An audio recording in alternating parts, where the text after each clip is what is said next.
Hey there digital friends, in this video you're going to see how to save the WhatsApp status. You are seeing a WhatsApp status means you are downloading it. So why to again download another apps to see those statuses?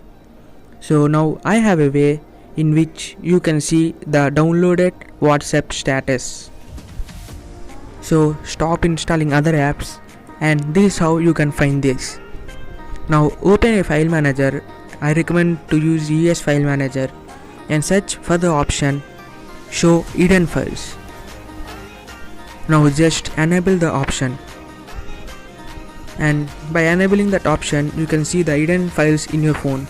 So now go to WhatsApp, Media, and you can see a folder Statuses.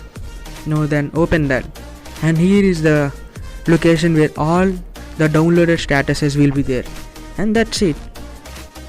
This is how you can see the statuses directly in your phone.